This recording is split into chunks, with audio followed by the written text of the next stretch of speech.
টমেটোর একটি দারুণ রেসিপি শেয়ার করছি। এটি গরম ভাতের সাথে খেতে অসম্ভব মজাদার। ঘরে যদি কোনো কিছু খাওয়ার না থাকে, শুধু যদি টমেটো থাকে, তাহলে গরম ভাতের সাথে এই মজার আইটেমটি করে নিতে পারবেন।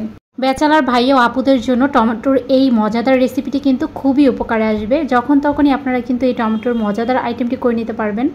এই সাধারণ মজাদার রেসিপিটি আপনাদের সাথে শেয়ার করছি, আশা করছি আপনাদের খুব ভালো লাগবে। এখানে আমি 4টি টমেটো পানি দিয়ে ভালোভাবে ধুয়ে নিয়েছি।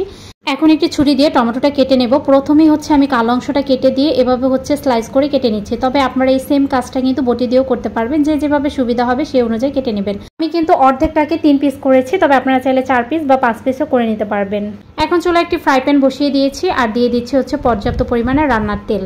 দিয়ে দিচ্ছি পেঁয়াজ কুচি আর কাঁচামরিচ ফালি। কাঁচামরিচটা একটু বেশি পরিমাণ দিতে হবে। টমেটোর এই মজাদার রেসিপিটি কিন্তু ঝাল ঝাল খেতে গরম ভাতের সাথে অসম্ভব মজাদার, তাই কাঁচামরিচটা একটু বাড়িয়ে দেবেন। তো কাঁচামরিচ আর পেঁয়াজটাকে আমি তেলের সাথে কিছুক্ষণ ভেজে নিয়েছি, আর যখন এভাবে নরম হয়ে গেছে তারপর দিয়ে দিচ্ছি 1/2 চামচ আদা রসুন বাটা, 1/2 চামচ দিয়ে দিচ্ছি হলুদের গুঁড়া, 1/3 চামচ দিয়ে দিচ্ছি লাল মরিচের গুঁড়া, ভাজা জিরা গুঁড়া দিয়ে দিচ্ছি 1/3 চামচ, দিয়ে দিচ্ছি স্বাদ মতো লবণ।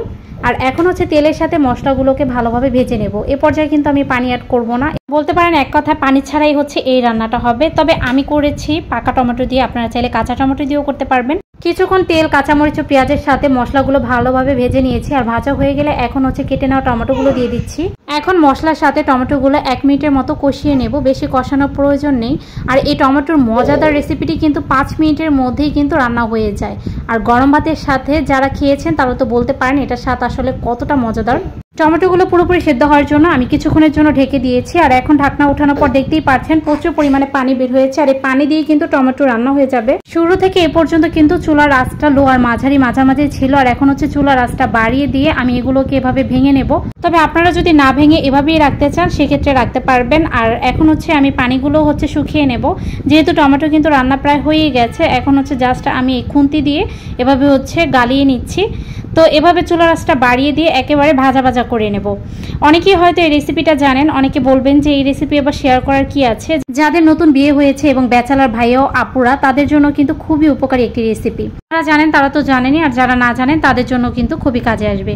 এখন দিয়ে দিচ্ছি 1 চামচ চিনি। চিনি দিলে কিন্তু এই টমেটোর রেসিপিটি আরো দ্বিগুণ মজাদার হয়ে যায়। টমেটোটা যদি একটু বেশি টক হয়ে যায়, এই চিনি দেওয়ার কারণে কিন্তু অ্যাডজাস্ট হয়ে যাবে, তাই চিনিটা দেওয়ার চেষ্টা করবেন। তো রান্না কিন্তু আমার এখন কমপ্লিট, একেবারে ভাজা ভাজা হয়ে গেছে। এ পর্যায়ে আমি উঠিয়ে নেব। আর এখন দেখিয়ে দিচ্ছি দেখতে কতটা ইয়াম্মি লাগছে। আসলে যারা না খেয়েছেন তাদের আমি অনুরোধ করব একবার হলো এই রেসিপিটি ট্রাই করবেন। আমি মাঝে মধ্যেই করি, তবে অনেক সময় ডিম দিয়েও করি, আবার ডিম ছাড়াও করি। যেভাবে আমার রান্না ইচ্ছা করে ঠিক সেভাবেই করে নিই। আশা করছি রেসিপিটি আপনাদের কাছে খুব ভালো লেগেছে। এরকম সহজ ও মজাদার রেসিপি পাওয়ার জন্য আমার পেজটাকে অবশ্যই ফলো করে রাখবেন। সবাই অনেক বেশি ভালো থাকবেন। আল্লাহ হাফেজ।